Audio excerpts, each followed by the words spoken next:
감사합니다. 하나님의 말씀은 마태복음 25장 31절 이하의 말씀입니다.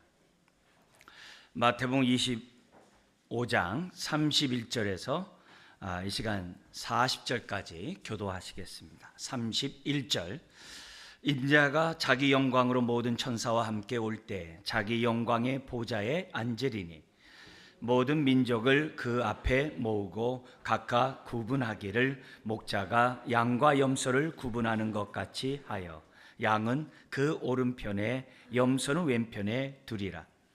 그때 임금이 그 오른편에 있는 자들에게 이르시되 내 아버지께 복 받을 자들이여, 나와 창세로부터 너희를 위하여 예비된 나라를 상속받으라. 내가 줄일 때 너희가 먹을 것을 주었고, 목마를 때 마시게 하였고, 나그네 되었을 때 영접하였고, 헐벗었을 때 옷을 입혔고, 병들었을 때 돌보았고, 옥에 갇혔을 때 와서 보았느니라. 이에 의인들이 대답하여 이르되 주여, 우리가 어느 때 주께서 줄이신 것을 보고 음식을 대접하였으며 목마르신 것을 보고 마시게 하였나이까? 어느 때에 나그네 되신 것을 보고 영접하였으며 헐벗은 것을 보고 옷 입혔나이까? 어느 때에 병드신 것이나 옥에 갇히신 것을 보고 가서 배웠나이까 하리니, 임금이 대답하여 이르시되 내가 진실로 너희에게 이르노니 너희가 여기 내 형제 중에 지극히 작은 자 하나에게 한 것이 곧 내게 한 것이니라 하시고. 아멘. 오늘 말씀의 제목은 작은 자에게 긍휼을 베풀며 깨어있으라라는 주제로 말씀 나누기 원합니다. 25장에서는 세 개의 비유를 통해서 24장 종말의 때와 징조의 말씀을 하셨던 그 내용을 다시금 반복하고 강조하는 그런 내용이 세 개의 비유가 기록되어 있습니다. 그래서 열천의 비유를 통해서 너희들은 슬기로운 다섯 처녀처럼 기름을 준비하면서 깨어있어라. 그리고 달란트 비유를 통해서는 2달란트, 5달란트 받은 그런 사람들처럼 적은 일에 충성하면서 깨어있어라. 그렇게 말씀하셨던 우리 하나님께서, 우리 주님께서 지금 오늘 세 번째 양과 염소의 비유를 통해서는 작은 자, 그것도 지극히 작은 자, 작은 자에게 내가 긍휼을 베푼 것처럼 너희도 긍휼을 베풀면서 깨어있으라고 말씀하고 있습니다. 이 25장의 세 개의 비유를 통해서 우리가 알아야 될 것은 이 세 번째 비유가 강조하는 내용은 전체 비유를 더욱더 온전케 해요. 그러니까 이 열천의 비유나 우리 달란트의 비유가 꼭 하나님과의 관계에서 정말 하나님 앞에서만 신앙생활 잘하면 된다, 그게 아니라 첫 번째나 두 번째 비유 모두가 세 번째 비유처럼 사람에게도 잘해야 한다는 거예요. 그래서 첫 번째 비유와 두 번째 비유를 우리가 오해하지 않고 보다도 우리가 올바로 이해할 수 있도록 하는 것이 양과 염소의 비유예요. 이 양과 염소의 비유는 우리가 하나님 사랑, 이웃 사랑을 해야 하듯이, 또 우리가 산상수훈의 팔복서부터 시작을 하잖아요. 그리고 팔복을 설명한 게 산상수훈이에요. 근데 그 팔복이 두 부분으로 나눠져 있잖아요. 하나님과의 관계에서 우리가 어떠한 마음을 가져야 되느냐, 그게 하나님 앞에서 우리가 정말 심령이 겸손하고, 그죠? 가난하고, 그리고 애통하고 온유하고 의에 줄이고 목마른 마음을 하나님 앞에서 우리가 가져야 되는 그런 복을 누려야 한다고 그랬어요. 이런 자가 이웃과의 관계에서, 사람과의 관계에서 긍휼히 여기고 마음을 청결케 하고, 여기서 마음을 청결케 한다는 게 사람을 이용하고 사람을 자기 유익을 위해서 이렇게 하는 그런 마음으로 사람을 대하지 않는다는 얘기거든요. 계산적이지 않는다는 얘기거든요. 그리고 화평케 하고, 그리고 복음을 위하여, 의를 위하여 정말 핍박을 받는 그런 삶을, 그것이 복이라고 이렇게 말씀하셨어요. 이 지금 25장에 나와 있는 이 세 가지의 그러한 비유, 특히 이 세 번째 비유는 그런 의미에서 우리가 하나님만 잘 섬기는 것이 아니라 지금 뭐냐면 이웃을 잘 섬겨야 한다는 것을 가르쳐줘요. 특별히 이 마태복음은 유대인을 대상으로 쓴 이 편지예요. 이 서신서란 말이에요. 그리고 그 유대인들은 바리새인과 서기관들로부터 정말 하나님 말씀을 듣지만 그들의 삶을 통해서 정말 잘못된 신앙의 길로 가고 있었거든요. 그리고 심지어는 또한 그들에게 잘못된 가르침이 있었어요. 대표적인 게 뭐냐면 고르반 신앙. 고르반 신앙은 뭐냐면 하나님께 드림이 되었으면 끝. 하나님께 정말 부모에게 섬길 그 재정을 하나님께 드렸기 때문에 부모를 섬길 돈이 없어요. 근데 그것이 어떻게 돼요? 하나님 중심, 하나님 제일 중심의 신앙이라고 지켜 세웠던 그게 바리새인의 가르침이었고 그게 유대 사회에 있었거든요. 거기에 대해서 우리 주님은 어떻게 돼요? 눈에 보이는 부모를 섬기지 않고 어떻게 보이지 않는 하나님을 섬기냐 하면서 그 고르반 신앙에 대해서 우리 주님이 아주 강력하게 책망을 하셨어요. 지금 우리가 깨어서 주님의 오심을 기다리는 저와 여러분들이 하나님 앞에서 신앙생활 잘하는 것도 중요하지만 동시에 어떻게 돼요? 지체와의 사람과의 관계도 중요하다는 사실을 우리에게 보여주면서 이 양과 염소의 비유가 우리들의 강조해요. 특별히 심판의 기준을 얘기해 주세요. 누가 천국 가고 누가 못 가냐? 누가 영생을 얻는 데 들어가고 영벌을 얻는 데 들어가냐? 그 기준을 지금 세 번째 비유를 통해서 아주 명확하게 주님이 제시를 해요. 그렇기 때문에 오늘의 이 말씀에 따라서 우리가 무엇보다도 정말 이 말씀대로 우리들이 살아야 하지 않으면 주님을 정말 기쁨으로 맞이할 수 없다는 것, 내 신앙의 현주소를 우리가 이 말씀을 통해서 비춰보지 않으면 안 된다는 놀라운 메시지를 주고 있습니다. 31절부터 46절의 전체 내용은 이 두 부분으로 나눠져 있어요. 31절부터 33절까지 우리 주님이 다시 오실 때에는 심판주로 오신다는 거예요. 우리가 처음에 초림 때는 말구에 태어나고 죽기 위하여 오셨지만은 두 번째 재림할 때는 영광 가운데, 그것도 자기 영광 가운데, 그리고 왕이 임하는 곳에 수행원이 따라야 되잖아요. 그래서 천군 천사들을 호위하면서 같이 대동하면서 이 땅에 오셔서 이 세상을 심판하겠다는 거예요. 그런 내용을 지금 좀 앞에서 31절, 33절에 설명을 합니다. 그리고 34절부터 46절에는 두 가지로 이 땅에 주님이 오셨을 때 함께 온 천사들을 통해 가지고 의인과 악인을 오른편과 왼편으로 나누라는 거예요. 양과 염소를 나누듯 그 천사가 지금 뭐예요? 택한 자들만이 아니라 마태복음 24장에서는 택한 자를 강조했어요.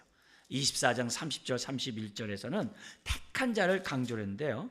제가 잠시 말씀을 드린다면 24장의 30절과 31절에 나와 있는 내용을 잠시 좀 읽어드린다면 우리 앞에 화면 같이 한번 읽어볼까요? 그때 인자의 징조가 하늘에서 보이겠고 그때 땅의 모든 족속들이 통곡하며 그들이 인자가 구름을 타고 능력과 큰 영광으로 오는 것을 보리라. 그가 큰 나팔 소리와 함께 천사들을 보내리니 그들이 그의 택하신 자들을 하늘 이 끝에서 저 끝까지 사방에서 모으리라. 저와 여러분들, 예수 그리스도를 믿는 저와 여러분들 한 영혼도 잃어버린 바 되지 않고 다 이 끝에서 저 끝까지 다 모은대, 천사가. 근데 모으는 과정에서 우리만 택한 자들만 모으는 게 아니라 오늘 본문에 나와 있는 32절, 25장 32절에 보니까는 모든 민족까지 다 모은대요. 그리고 거기서 택한 자를 오른쪽에, 양을 오른쪽에, 의인을 오른쪽에, 하나님의 자녀를 오른쪽에, 그리고 그렇지 않은 자들을 다 왼쪽에 염소같이 그 악인을 좌편에 놓겠다라고. 누가요? 천사들이 다 불러 놓겠다라고 하는 그 내용이 지금 31절 33절에 나오고 납니다. 그리고 나서 34절에서부터 46절까지 두 종류, 의인에게 하나님의 선고, 너 영생에 들어가리라. 악인에게 영벌에 대한 선고, 너는 나를 떠나게 될 것이다. 그런 선고가 지금 뭐냐면 의인은 40절까지 우리가 읽었던 본문이에요. 41절부터 46절까지는 이 심판받은 자에 대한 설명이 이 본문 안에 나오고 있습니다. 자, 우리가 이런 모습 속에서 지금 내와 있는 내용을 좀만 더 우리가 좀 살펴본다고 한다면, 지금 우리는 양을 오른편에 염소는 왼편에 이 둔다는 이 말을 그냥 훅 지나갑니다. 우리는 왼편 오른편에 대해서 그렇게 신경 쓰지 않고 지나가지만, 특히 유대 사회에서는 오른편 왼편이 굉장히 중요해요. 굉장히 중요합니다. 오늘날도 이 종교 국가를 갖고 있는 나라에서도 이런 것들이 굉장히 엄격해요. 그래서 오른편과 왼편을 혼합되게 하질 않아요. 섞이질 않습니다. 그래가지고 굉장히 이렇게 구별된 거룩한 행동을 하려고 아주 이렇게 빛과 어둠을 나누듯이 오른편 왼편을 정확하게 나눕니다. 정확하게 나눠요. 우리가 어떤 사람이 막 유창하게 막 어떤 얘기를 하고 막 잘하는데, 우리가 내가 어떤 데 있어서 내가 그것에 대해서 내가 전문가인데 앞에서 얘기하는 사람이 막 다른 거 막 너무 잘 얘기해도 내가 아는 범위 내에서 틀린 얘기하면 어떻게 돼요? 더 이상 말을 듣질 않아요. 내가 볼 때를 잘못 알고 있는데 나머지 뭐 얼마나 그게 진리겠네, 이런 생각을 가져요. 똑같은 얘기예요. 우리가 예수님이 말씀하실 때 양은 오른편에 염소는 왼편에 두었다, 이 얘기는 우리가 훅 지나가지만 유대 사회에서는 굉장히 중요한 얘기예요. 왜냐하면 오른편 왼편을 나누고 있기 때문에. 한 예로 좀만 더 설명한다면, 태양을 딱 바라보고 있는 그런 입장에서 볼 때 오른쪽은 항상 어떻게 돼요? 남쪽이 돼요. 왼쪽은 북쪽이 됩니다. 그리고 가장 이 정오에 그 밝기가 가장 아주 밝을 때가 남쪽에서 비치는 그 정오 때가 가장 밝아요. 반면에 이쪽은 어둡겠죠. 그래서 항상 오른쪽은 좋은 거, 명예로운 거, 영광스러운 거, 왼쪽은 항상 어둡고 수치스럽고 명예스럽지 못한 것으로 딱 구분을 해요. 짐승도 양은 오른쪽에, 염소는 왼쪽에 딱 구분을 해요. 그렇게 돼 있어요, 유대 사회가. 그래서 이들은 뭐냐면 이 둘이 섞이지 않도록, 왜? 부정해야 되니까, 부정하게 되니까 섞이지 않도록 굉장히 그렇게. 우리는 그냥 왼쪽으로 뭘 하든 오른쪽으로 하든 뭐라고 그래요. 예를 들면 구제를 할 때에도 왼손이 하는 거 오른쪽이 모르게 하라고 해서요, 오른쪽이 하는 거 왼손이 모르게 하라고 해요. 우리는 그냥 훅 지나가지만 성경은 명확하게 얘기해요. 그 하나가 다른 것을 이해하냐 이해하지 못하는데 기준이 될 수도 있는 거예요. 오른손이 한 걸 왼손이 모르게 한다. 말을 할 때에도 왼쪽에 좋은 것이 있다라고 말을 안 해요. 저와 여러분들이 있을 때 마주보기 때문에 왼쪽과 오른쪽이 다르잖아요. 그잖아요? 근데 여러분 오른쪽에 있는 게 저를 볼 때 왼쪽이잖아요. 근데 왼쪽에 있는 사람을 칭찬, 왼쪽에 있는 사람 참 좋지, 왼쪽에 있는 사람 굉장히 좋지, 그렇게 섞지를 않아요, 말조차도. 오히려 말할 때는 당신 오른쪽에 있는 사람 참 좋지, 이렇게 말하지, 자기 중심에서 왼쪽에서 이렇게 말을 하지 않단 말이에요. 왜요? 거룩한 하나님 앞에서 어떻게 하든지 간에 구별된 모습을 살려고 하는 것이 유대 사회거든요. 그래서 주님의 그런 말씀 이런 하나하나가 지금 어떻게 돼요? 지금 오른쪽에 양을 두고, 원래 유대 사회가 그래요. 왼쪽에 염소를 두는 이런 모습들, 의인을 오른쪽에 악인을 왼쪽에 두는 이런 것들은 기본이에요. 심판대 앞에서도 마찬가지라는 거예요. 자, 그런 가운데 본문 내용을 좀만 더 이렇게 본다고 한다면은, 여기 보면은 이렇게 이 34절에서부터 뒷부분에 나와 있는 내용이 뭐냐면, 먼저 선고를 하고 그 선고를 그렇게 한 이유를 얘기를 합니다. 예를 들면 의인에 있어서 34절 선고를 해요. 뭐라고 선고를 하냐면 34절 한번 같이 읽어볼까요? 그때 임금이 그 오른편에 있는 자들에게 이르시되, 내 아버지께 복받을 자들이여, 나와 창세로부터 너희를 위하여 예비된 나라를 상속받으라. 왼쪽에게 하나님 나라 상속받으라 얘기 안 해요. 오른쪽에게. 자, 그러면 왼편에 있는 사람에게는 뭐라고 얘기하는지 거기 보면은 41절 먼저 선고부터 합니다. 41절 읽겠습니다. 또 왼편에 있는 자들에게 이르시되, 저주를 받은 자들아 나를 떠나 마귀와 그 사자들을 위하여 예비된 영원한 불에 들어가라. 그러면서 그 이유를 얘기를 해요. 그 이유를 얘기해요. 근데 영생에 들어가는 그 이유나 사람의 이유나 영벌에 들어가진 이유가 똑같은 내용에 대한 태도에 따라서 지금 뭐냐면 영생으로 들어가느냐, 영벌로 들어가냐고 우리 주님이 그 심판의 기준을 명확하게 하고 있는 거예요. 네. 자, 그렇기 때문에 우리가 41절의 말을 심판의 주님 앞에서 들을 것이 아니라 34절의 말을 들어야 되거든요. 그죠? 영벌이 아니라 영생에 들어간다는 그 말씀을 들어야 되거든요. 그러기 위해서 오늘 우리가 이 자리에서 우리가 신앙생활하고 예배드리는 거 아니겠어요? 그렇기 때문에 오늘의 이 말씀을 우리들이 이 시간에 잘 듣고, 특별히 주님이 말씀하시는 그 주님의 그 가르침에 대해서 정말 우리가 잘 깨닫고 마음에 새기고, 다른 길이 없거든요.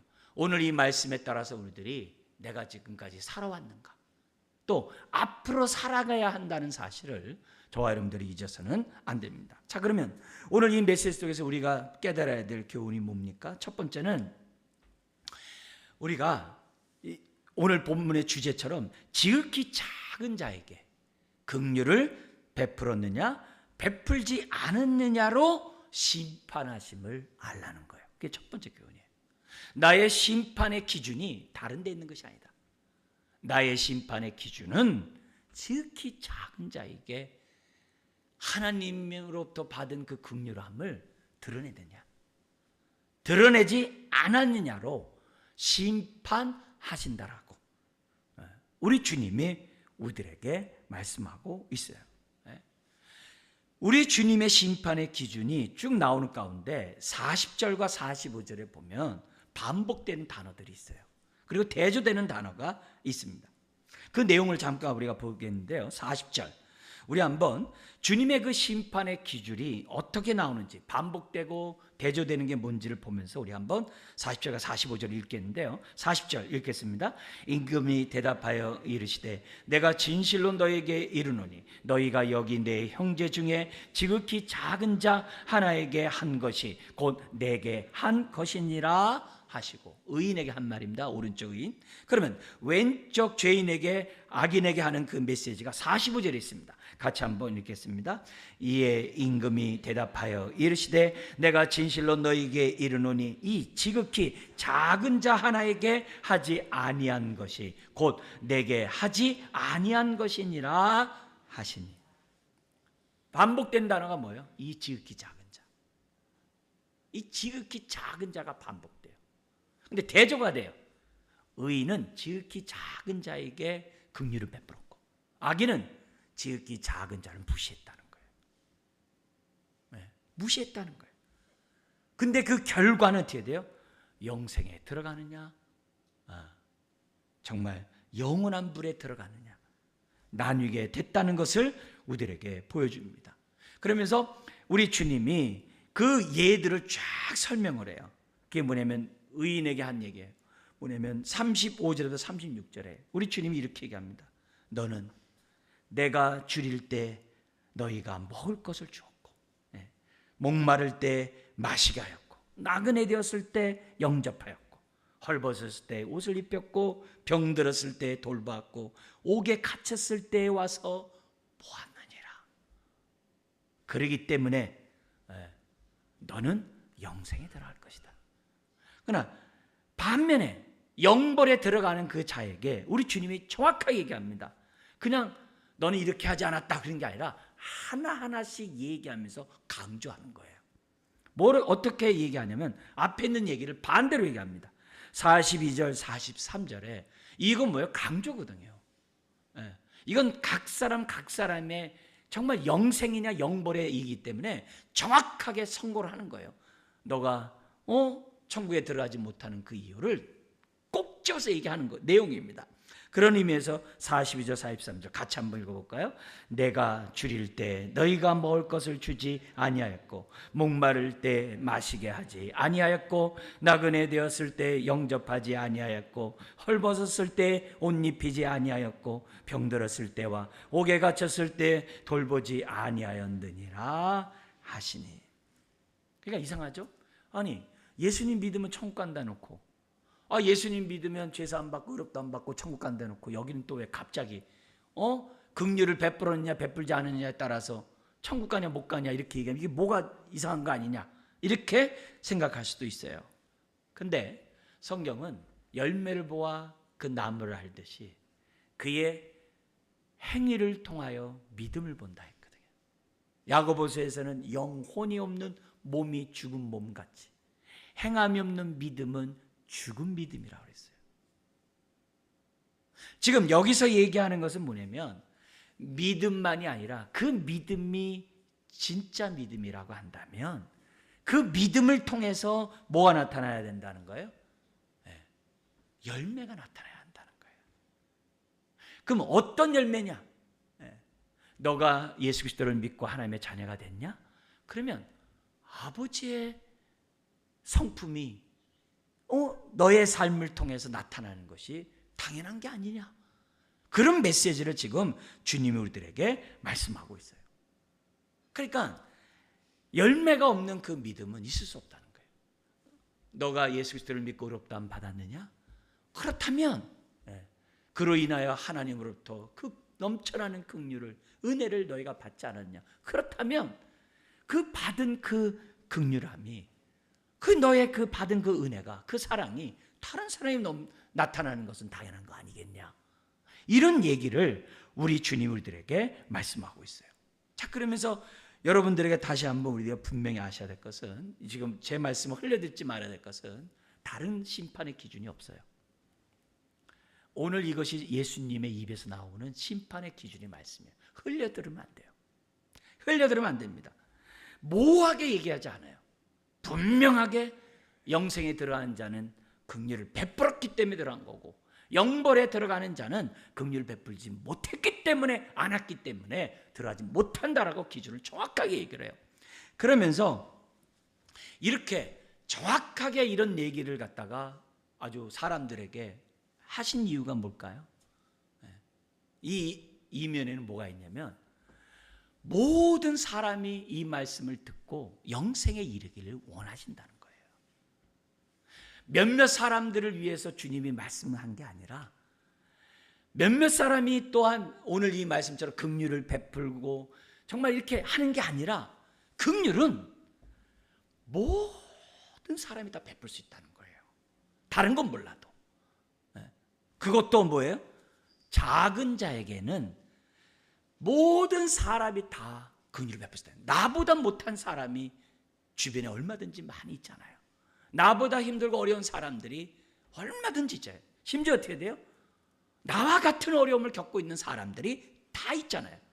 주님이 이렇게 하신 이유는 특정한 사람만 구원받으려고 하는 게 아니라 모든 사람이 이 말씀을 듣고 구원받기를 원하신다는 말이에요. 왜요? 우리 주변에는 너무나도 많은 돌봄이 필요한 사람들이 있기 때문이라는 사실을 주님이 강조해요. 여러분, 다른 길은 없어요. 예수님으로 말미암지 않고 아버지께로 올 자가 하나도 없어요. 주님이 우리에게 가르쳐 주신 이 심판의 기준 외에는 다른 것이 없다는 것을 우리들은 기억해야 돼요. 자, 그럼 뭐냐 이게? 왜 작은 자를 섬긴 게 하나님을 섬긴 거냐 이게? 왜 작은 자를 섬긴 게 주님을 섬겼냐고 말하는 얘기예요. 그렇게 말하는 주님의 의도는 다른 게 아니에요. 하나님의 자녀는 하나님을 닮아야 한다는 거예요. 하나님의 백성은 하나님의 성품을 닮아야만 한다는 것을 우리 주님이 이런 가르침을 통해서 가르쳐줘요. 하늘나라는 누가 가는 거예요? 하나님 닮은 사람이 들어가는 거예요. 그걸 다른 말로 하면 하나님의 뜻대로 행하는 자가 들어가는 거예요. 불의한 청지기 같이 싫어요. 그럼 주인과 함께 할 수가 없는 거예요. 주인의 마음을 알고 주의 뜻 가운데 행하는 사람이 함께 영생에 들어가는 거예요. 마찬가지예요. 주님을 닮은 자가, 주님 뜻대로 행하는 자가 가는 나라가 하늘나라인 거예요. 여러분, 부모들은요, 우리 자녀가 많은 아이들이 운동장에 놀고 있어도요, 뒷꼭지만 봐도 알아요. 아, 저기 내 자식 저기 있네, 그래요. 내 자녀가 안 보여도 멀리서 소리만 들어도 내 자식이네 알아요. 우리 하나님은 저와 여러분들이 긍휼을 베푸는 그 모습을 다 알고 계세요. 주로 긍휼은 어떻게 돼요? 남 앞에서 베푸는 게 아니거든요. 남 앞에 보는 데서 이렇게 하는 그런 게 아니거든요. 남이 모르는 가운데 행하는 것들이 긍휼이거든요. 남을 돕는 일이거든요. 예. 그런 의미에서 우리 하나님은 자신을 닮은 자가 누구인지, 또 닮고 있는 자가 누구인지를 다 알아요. 탈무드에 유대인들이 정말 이 구전으로 내려온 것들을 이렇게 기록한 것이 탈무드잖아요. 이 탈무드, 이 성문화된 이런 말씀뿐만이 아니라 구전도 그들은 많이 이렇게 배우고 그 지켜나가고 있어요. 근데 그 탈무드에 브라호트라는 그런 파트가 있어요. 거기 보면 이런 글이 있습니다. 그 유대인들이 기본적으로 알고 있는 얘기인데요. 하나님이 옷 벗은 자 아담과 하와를 입히신 것처럼, 그렇잖아요. 아담과 하와를 입히셨잖아요. 그런 것처럼 너희도 입혀야 하며, 하나님이 아픈 자 아브라함을 방문한 것 같이 너희도 아픈 자를 방문해야 한다.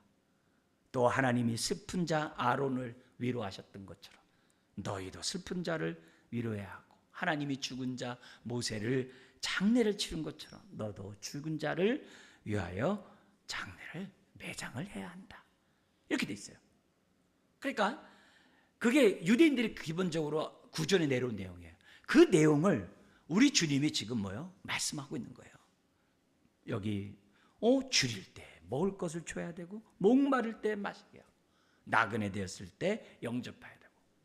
물론 이런 메시지의 어떻게 보면 가장 1차적인 대상은 그 당시에 우리 주님이 복음을 위하여, 정말 복음 사역을 위해서 모든 것들을 빼앗기고, 또 때로는 유리하고, 또 때로는 도망가면서 복음을 전하고, 막 이렇게 하면서 모든 것도 잃어버린 이런 사람들을 우리 주님이 염두에 뒀다라고 우리들이 생각해야 됩니다. 그러나 그것만이 아니라 우리 주변에 있는 많은 돌봄이 필요한 사람들에 대해서도 주님이 말씀했다라고 볼 수 있어요. 자, 근데 이 탈무드의 이 내용을 누가 했다고요? 성부 하나님이.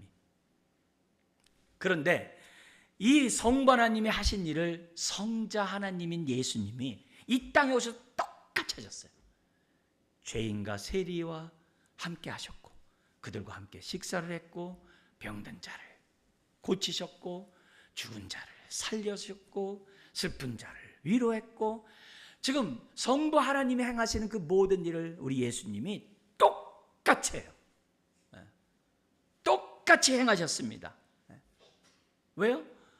우리 성부, 성자, 성령 하나님은 다 닮으신 분이니까. 그러면 오늘날은 어떻게 돼요? 우리가 똑같이 행동하라고 우리 아버지와 아들로부터 어떤 분이 우리에게 오세요? 성령님이 오시잖아요. 성령님이 왜 오셨어요? 똑같이 살라고. 똑같이 살라고. 아버지가 살고 아들이 사셨던 그 모습을 저와 여러분들이 똑같이 살라고 성령님 우리들에게 주셨다는 거예요. 그러니까 그렇게 살라는 거죠. 그래서 여기 본문의 40절 45절에 반복되는 지극히 작은 자 하나에게 한 것이 곧 내게 한 것이다. 이 말은 무슨 말이에요? 하나님의 성품에 따라 살라는 거예요. 내가 그렇게 살았으니까 너희가 나를 아버지라 하니까 너도 그렇게 살아야지. 우리 예수님이 그래요. 너희가 나를 주라고 고백하니까 당연히 이렇게 살아야지. 그 메시지인 거예요. 하나님 나라는 세상과 달라요. 세상은 존귀한 자가 인정을 받고 영웅, 정말 그런 사람들의 주목을 받고 대접을 받지만, 하나님 나라는 차별이 없거든요. 소유와 지위가 어디다든지 차별이 없거든요. 하나님 나라는 다 공평하거든요. 공평하거든요. 그래서 우리가 이 땅에 살아가는 데 있어서 우리가 하나님의 자녀는 하나님 나라의 백성이잖아요. 그러면 백성답게 하나님 나라의 그 가치관대로 살아야 한다는 거죠. 육신의 눈으로 차별하듯이 차별하지 말고, 영의 눈으로 하나님이 우리를 차별하지 않듯이 우리가 차별하지 않아야 한다는 것을 우리들에게 가르쳐줘요. 그렇다고 한다면 오늘 이 말씀의 원칙대로 얘기한다면 주변에 작은 자가 너무 많기 때문에 우리가 그들을 돌봐야 될 그런 일들은 너무 많다는 것을 우리들에게 가르쳐줘요. 이미 이 얘기는 마태복음 18장에서 주님이 한 장에 걸쳐서 말씀하셨어요. 제자들이 물어요. 천국에 누가 큰 자예요? 그러니까 우리 주님 뭐라고 하냐면 작은 자, 이 어린 소자에게 정말 물 한 그릇 주는 자가 큰 자니라. 그래서 뭐라 하냐면은 너희들은 사람 앞에 큰 자가 되지 말고 하나님 앞에서 큰 자가 되라. 그 마태복음 18장에 얘기했거든요. 그 얘기를 지금 또다시 반복하고 있어요. 여러분, 주님의 메시지가 이렇게 강경하다고 한다면, 엄격하다고 한다면 여러분, 우리의 시각을 바꿔야 돼요. 여기에 우리의 시각을 맞춰야 돼요. 우리 주님은 이것을 가르치셨고 몸소 이렇게 사셨어요. 누구든지 내 이름으로 이런 어린아이 하나를 영접하면 곧 나를 영접함이니. 마태복음 18장 5절에. 이 어린아이를 영접하면 곧 나를 영접한 거라고 얘기해요. 그 마태복음 18장 10절에서도 이렇게 얘기하고 있어요. 우리 10절 말씀 우리 화면에 있는데요. 같이 한번 읽어볼까요?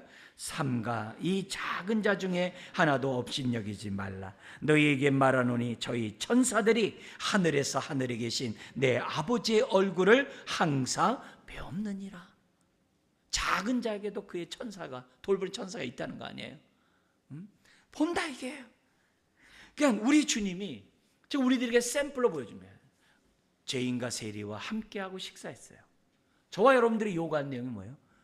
너도 나와 함께 그 자리에 앉자는 거예요. 그러면 내가 하늘 보좌 우편, 내가 보좌에 앉을 때 너 내 우편에 앉을 거라는 거예요. 그 얘기인 거예요. 내가 앉아야 될 그 자리에 네가 앉았으니까 너도 하늘나라에서 나와 함께 보좌의 영광에 앉게 될 것이다. 그런 얘기를 우리 주님이 강조하고 있어요. 우리 주님의 삶 자체가 이것을 지금 다 강조하고 있어요. 우리 주님이 그러잖아요. 그 죄인과 세리와 함께 교제하고 떡을 나누는 그것이 율법의 완성이라고 그랬어요. 그게 율법이라 했어요. 하나님 사랑, 이웃 사랑하지 이웃을 내 몸같이 사랑하는 그것이 율법의 완성이라 그랬어요. 예수님의 일거수일투족이 다 율법의 완성이에요. 오늘 주제로 얘기한다면 긍휼의 삶이었어요. 긍휼의 삶이었어요. 그리고 나서 우리 주님이 지금 심판주로 오셔서 뭐 하는 거예요? 내가 가르치고 내가 행동했던 것이 심판의 기준이 되어서 그대로 심판하겠다는 거예요. 그렇기 때문에 오늘 저와 여러분들이 이 말씀을 흘려들어서는 절대 안 돼요. 여러분, 깨어있는 삶이 뭘까요? 하나님의 기준에 맞춰서 사는 것이 깨어있는 삶이에요. 하나님의 뜻대로 살아가는 것이 깨어있는 삶이에요. 여러분, 우리가 죽어서 천국 가는 것만이 아니라 죽어서 주님과 함께 보좌 우편에 앉아야 되는 그 영광, 그 축복을 우리가 함께 누리려면 오늘 우리가 어떻게 돼요? 주님이 가셨던 곳을 가셔야 되고 주님이 앉으셨던 곳에 앉아야 되고 주님이 죄인과 세리의 친구가 되었듯이 우리도 그렇게 해야 한다는 거예요. 세상의 기준으로 수준이 나랑 맞지 않네, 가진 게 없네, 배운 게 없다라고 한다고 한다면 우리는 결코 주님과 함께 주님의 나라에 들어가지 못할 것이라는 거예요. 오늘 이 메시지를 우리가 기억하고 하나님의 심판의 기준이 다른 데 있는 것이 아니다. 긍휼을 지극히 작은 자에게 베풀었냐 베풀지 않았냐. 두 번째 우리가 주목해서 봐야 될 주님의 교훈이 뭐냐면은 34절에 있습니다. 34절 우리 한 번 더 읽어볼까요? 그때 임금이 그 오른편에 있는 자들에게 이르시되 내 아버지께 복 받을 자들이여 나와 창세로부터 너희를 위하여 예비된 나라를 상속받으라. 여러분, 여기서 창세로부터 예비된 나라라고 그랬어요. 창세로부터 예비된 나라를 상속받으라 했어요. 여기서 다시금 우리가 두 번째 강조하고 싶은 것이 뭐냐? 우리가 긍휼을 베푸는 자가 영생의 하늘나라에 들어간다는 것은요, 창세전부터 하나님이 정하신 뜻이라는 거예요. 변할 수 없고 바꿀 수 없는 하나님의 뜻이라는 거예요. 그러니까 우리가 앞으로 살아가는 저와 여러분들은 여기에 초점을 맞춰야 돼요. 창세전부터 예비됐다는 것은 그때부터 긍휼을 베푸느냐 베풀지 않느냐에 따라서 주의 나라에 들어가느냐 못 들어가느냐가 들어가 있다는 거예요. 자, 그러면서 동시에 한 가지 더 우리가 주목해야 될 것이 뭐냐면은 상속이라는 단어예요. 이 상속이라는 단어가 어떤 단어를 썼냐면 제비 뽑다라는 그 단어를 사용해서 상속이라는 단어를 썼어요. 제비 뽑는다는 그 개념은 다른 것보다도 내가 수고하지 않고 값없이 은혜로 선물을 받는다는 게 제비 뽑는 거예요. 그런 의미에서 천국은 내가 어떻게 돼요? 나의 스스로 차지할 수 있는 나라가 아니에요. 천국은 하나님과 올바른 관계를 맺고 하나님의 올바른 그 뜻 가운데 그 긍휼의 삶은 자에게 주어지는 거지, 값없이 내가 어떻게 돼요? 노력해가지고 내가 이렇게 한다고 해가지고 들어가는 나라가 아니라는 거예요. 상속의 기본적인 개념, 그 밑바탕 속에서는 내가 한 것이 없는데 값없이 선물로 하나님 나라가 우리에게 주어진다는 것을 우리에게 보여줘요. 그러려면 어떻게 돼요? 하나님과 올바른 관계죠. 올바른 관계를 맺는 것이 중요하다는 것을 우리들에게 보여주고 있어요. 이런 자가, 올바른 관계를 맺은 자가 성경 뭐냐면 의인이라고 그래요. 그래서 오른쪽에 있는 그 사람에게 대해서 34절에 너는 창세부터 예비된 나라에 들어간다 라고 하면서 그 사람이 누구냐? 37절에 이에 의인들이 대답하여 이르되, 성경은 그들을 의인이라고 정확하게 기록하고 있는 걸 봐요. 그러니까 여기에 의인은 뭐예요? 사람들이 볼 때 저 사람 왜 의인이야? 이럴 수 있어요. 아니 저 사람이 의인이면 나는 더 큰 의인이겠다, 이렇게 세상적인 눈으로 볼 때는 얼마든지 그럴 수 있어요. 그러나 이 의인은 하나님이 보실 때 의인이에요. 하나님 보실 때. 사람이 친구들과 아주 의리가 좋고 아주 막 그냥 멋있고 막 그래도 돼요. 부모에게 불효하면요, 그는 불효자예요. 이 땅에 남들이 볼 땐 떵떵거리고 남들 볼 때 지혜롭고 남들 볼 때 뭐 다 누린다 하더라도 하나님과 아무 관계가 없으면 의인이 아니에요. 의라는 개념은 하나님과 올바른 관계를 맺은 사람이란 얘기예요. 그런 의미에서 오늘 본문에서 우리들이 알아야 될 의인에 대한 좀 더 우리 다른 정의는 이거예요. 의인은 우리 하나님처럼, 우리 예수님처럼 긍휼을 베푸는 자가 의인이에요. 그런 자가 의인이에요. 근데 그 의인이 긍휼을 베풀 때 어떻게 돼요? 겉으로 나타나야 되잖아요. 그 겉으로 나타나는 것이 뭐 다양하게 나타날 수 있겠죠. 근데 가장 대표적으로 나타나는 게 뭐냐면 구제예요. 그래서 히브리어는 유대인들은요 뭐냐면 의인이란 단어에서 구제라는 단어가 파생되게 했어요. 그래서 의인과 구제라는 단어는 같은 어원에서 나왔다고 생각하면 돼요.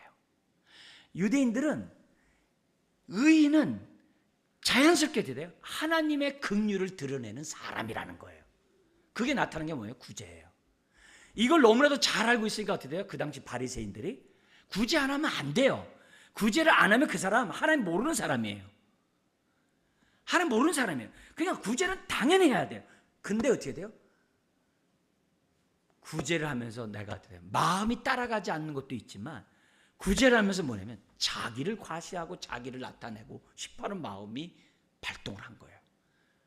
그래서 산상수훈 6장에서 우리 주님이 그러잖아요. 구제를 할 때는 오른손이 하는 거 왼손이 모르게 하고, 구제를 할 때는 은밀하게 하라는 거예요. 사람에게 보이려고 하지 말고 뭐예요? 은밀한 것을 다 보시는 하나님 앞에서 구제를 해야 한다는 것을 성경이 얘기하고 있거든요. 여러분, 그래서 유대인들의 입장에서는 그런 모습에서 해야 되기 때문에 바리새인들은 그렇게 외식하면서 자기는 구제하고, 심지어는 뭐예요? 자기 집 앞에 거지가 노숙하면요 자랑스럽게 생각했어요. 왜요? 나는 이만큼 남을 잘 돌본다고 하면서 자랑스럽게 생각했던 것이 그 당시 사회 그런 분위기거든요. 그렇지만 그들이 그렇게 한다서 구제가 우리가 그렇게 한다는 거 아니에요. 구제는 의인된 증거가 바로 구제라는 거예요. 하나님의 성품을 드러내게 하는 것이 구제라는 게 성경이에요. 여기에 대한 기본 개념이 전도서 11장 1절에 있어요. 전도서 11장 1절에 있는데요. 그 11장의 1절에 있는 그 말씀을 여러분들에게 읽어드리면 이겁니다. 너는 내 떡을 물 위에 던지라. 물 위에 던지라. 여러 날 후에 도로 찾으리라. 여러분, 떡을 물 위에 던지면 어떻게 돼요? 싹 분해되겠죠. 없어지겠죠. 이 말 우리 표현을 쓴다면 밑 빠진 독에 물 붓는 것 같아요. 구제가. 남을 돕는 그 일이 밑 빠진 독에 물 붓는 것 같아. 아무 나에게 돌아오는 것도 없고 보상이 없는 것 같아요. 물에다가 떡을 던져놓는 것 같아요. 흔적도 없이 사라져요. 이게 무슨 의미가 있나? 더구나 구제를 할 때 남이 모르게 하라고 그러니까 이건 뭐 더더욱 밑 빠진 독에다가 얼마든지 할 수 있는 것 같아요. 내가 혹시 쓸데없는 짓 하는 거 아니야? 그렇게 할 수 있어요. 근데 우리 주님 뭐라 그러면 여러 날 후에 도로 찾으리라. 반드시 찾게 해 주시겠다는 거예요. 여러분, 이 교회들마다 이렇게 교회를 이렇게 개척하고 교회를 세워가고 막 하는데 보면 우리나라의 대다수의 교회들 이렇게 보면 어느 교회든지 다 보면은 선교와 구제하는 일을 빼놓질 않아요. 아무리 교회가 이렇게 뭐 월세를 내지 못하는 상황이 있다 할지라도 선교와 구제비를 갖다가 반드시 해요. 목적 기도를 해가지고 성도들이 하고 그렇게 해요. 우리 예수님 뭐라 그러냐면 이 선지자를 네가 돕는다고 한다면 선지자가 받는 복을 함께 받으라고 말씀하셨어요. 우리가 선교사를 도우면 선교사가 받는 그 복을 함께 받는다는 거예요. 구제를 하면은 그 구제를 받는 사람이 받는 복을 함께 받는다는 거예요. 그러니까 어느 교회든지 꼭 그러려고 하는 건 아니지만 항상 자기들을 통해서 하나님의 긍휼함이 드러나도록 하고 있는 거예요. 저희 교회에서도 10분의 1을 갖다가 바깥에 이렇게 하려고 하는 그런 이유들이 다른 게 아니거든요. 그래야 계속해서 하나님의 긍휼이 넘치는 교회가 될 수 있다는 거죠. 자, 그런데 이 긍휼을 베푸는 것이 이게 얼마나 소중하고 얼마나 하나님이 귀하게 보는 그 예가 탈무드에 한 사건이 있어요. 랍비 하나냐라는 사람이 로마 군인에 의해서 화형을 당했습니다. 그 당시 초대교회 때는요, 화형을 많이 당했어요. 근데 이 사람의 화형을 갖다 로마 군이 얼마나 잔인하게 했냐면은 그가 평생 공부하는 토라 그 두루마리를 갖다가 가지고 불을 태워가지고 이 사람을 죽이는 겁니다. 에? 뜨거운 불에 집어넣는 게 아니라 그 책을 태워서 태운다고 생각해 보세요. 얼마나 이 고통스럽겠어요. 근데 그걸로 끝나는 게 아니라 로마 군인이 물 적신 수건을 갖다 머리 위에 얹어놨어요. 왜냐면 천천히 죽으라고.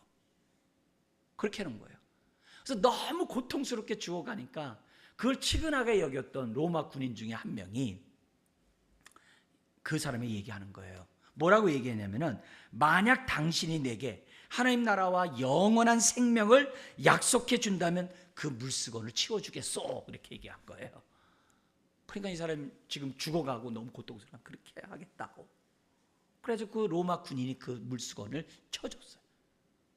그리고 죽기 일보 직전에 하늘에서 하나님의 음성이 나오는 거예요. 뭐라고 얘기하냐면 랍비 하나냐 벤 트라디온과 이 랍비가 하나냐와 물수건을 치워준 로마 병사는 함께 하나님 나라를 상속받았느니라 그런 거예요. 근데 그 말을 듣고 이 랍비가 울음이 탁 터진 거예요. 어떤 사람은 하나님 나라를 상속받기 위해서 일생 이렇게 살았는데 어떤 사람은 한순간에 얻는구나. 이것이 주는 메시지가 뭐예요? 이 주는 메시지가 뭐예요? 여러분, 아무리 악한 짓을 많이 했어도 남에게 선한 일 하나, 그 지극히 작은 물수건 하나 옮겨준 그 사람을 하나님은 어떻게 돼요? 귀하게 보신다는 거예요. 귀하게 보신다는 거예요. 동시에 뭘 가르쳐 주냐면은 이 하나님 나라를 얻는 이 긍휼함은 한순간에도 얻을 수 있다는 걸 보여준 거예요. 우리는 신약에서 예수님을 통해서 봤잖아요. 뭐예요? 우평 강도가 같이 죽는 그 순간에 나를 기억하소서. 그러니까 뭐라 그래요? 예수님이 오늘 네가 나와 함께 낙원에 있으려. 할렐루야.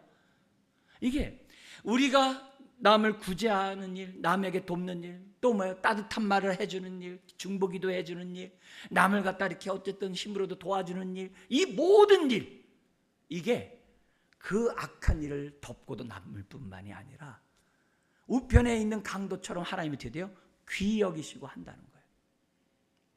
여러분, 지금 터키나 시리아에 이렇게 있을 때 해야 되는 거죠. 단돈 이론이라도 해야 되는 거죠.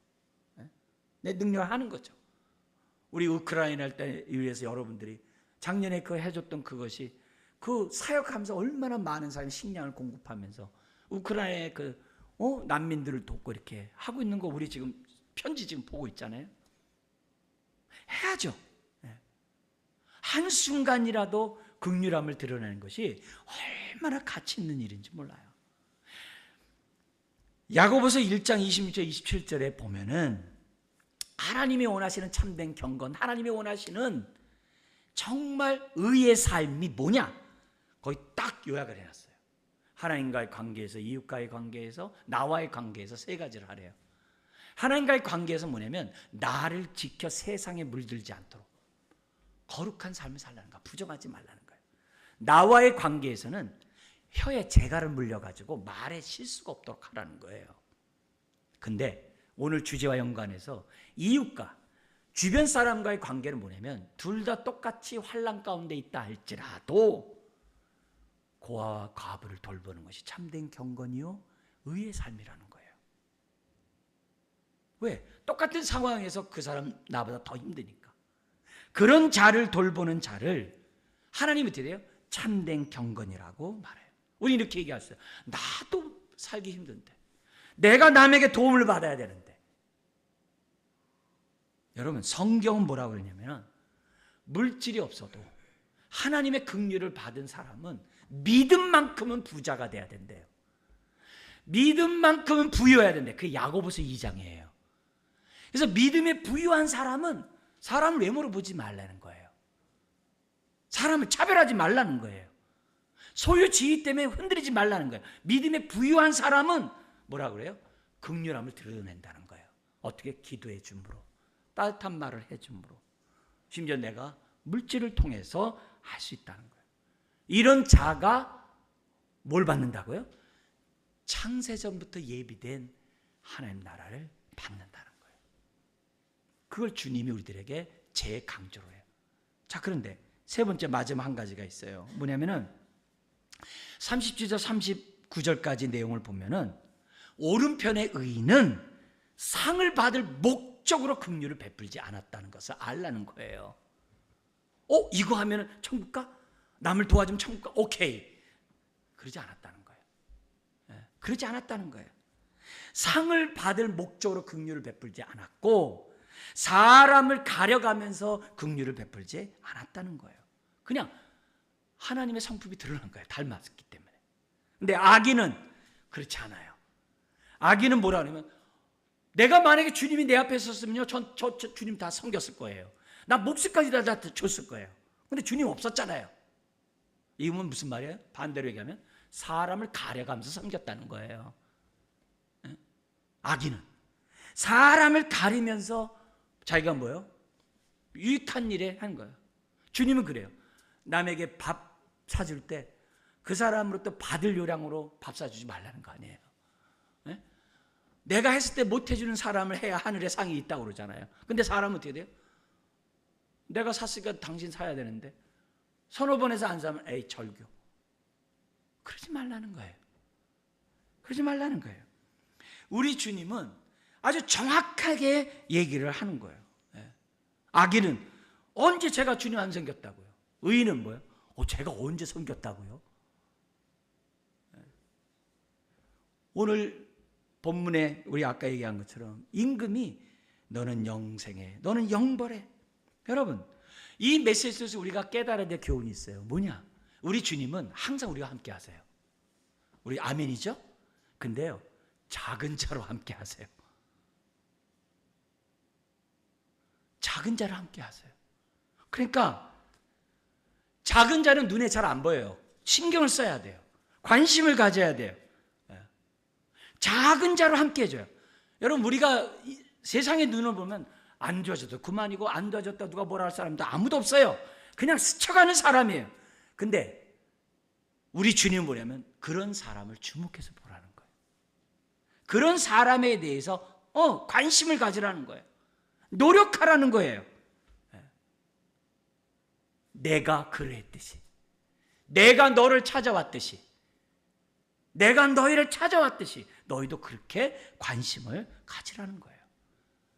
그게 하나님의 자녀된 모습이 아니야. 이게 작은 자를 배려하고, 여러분 다른 선택 여지가 없어요.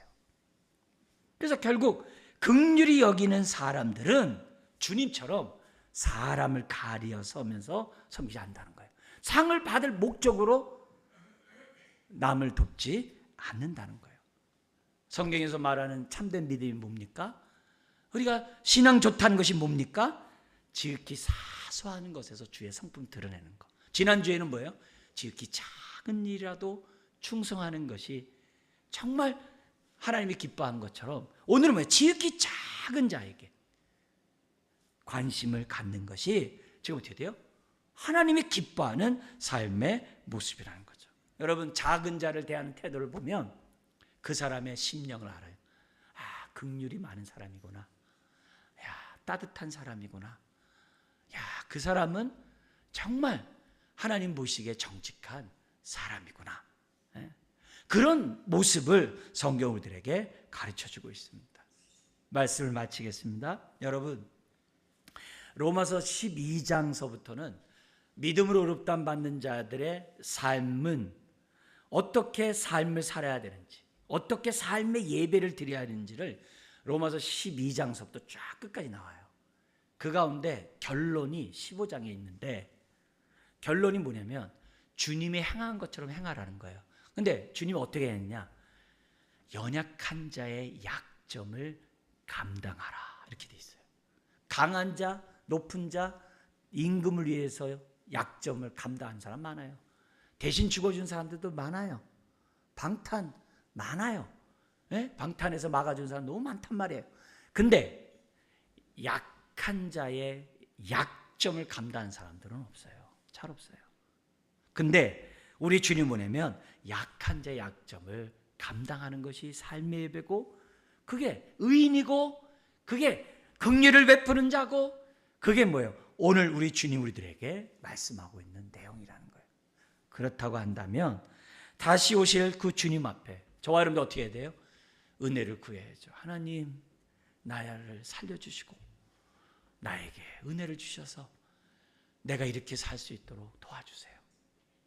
정말 단 한 번만이라도 내가 주님 뜻대로 내가 긍휼을 베푸는 자가 되게 해주세요. 내가 받는 데에만 저하는 게 아니라 남에게 진심으로 내가 주의 긍휼함을 베푸는 자가 되게 해주세요. 우리 기도하는 저와 여러분들이 되어야 될 줄 믿습니다. 훗날에 우리 기쁨으로 우리 다 같이 만나길 주의 이름으로 축원합니다. 기도하겠습니다. 하나님 아버지, 기름을 준비함으로, 적은 일에 충성함으로 지극히 작은 자에게 긍휼을 베풀면서 깨어있기를 원합니다. 영광의 주를 배울 때 주여, 우리들의 삶이 기쁨으로 배움는 주의 자녀들, 오른편에 서는 주의 양들 다 되게 하여 주옵소서. 예수님